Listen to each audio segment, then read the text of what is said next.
Hello everyone, for today's video ay tuturuan ko po kayo kung paano mag-lock ng ating mga profile sa Facebook. Buksan po natin ang ating mga Facebook account at dito po sa ating mga profile, pindutin lamang po ang menu na makikita po sa ibaba.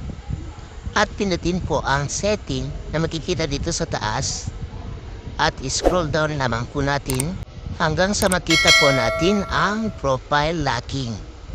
Pindutin lamang po natin ito at dito po sa baba makikita po natin ang lock your profile.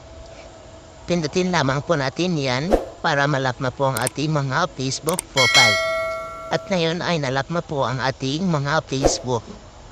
To double check, pindutin lamang po natin ang tatlong dot sa gilid at makikita po natin dito ang view as. Pindutin lamang po natin yan at ayan po makikita na po natin na nalock na talaga ang ating mga Facebook. So, hindi na po siya mabiview ng ibang tao na hindi natin friends.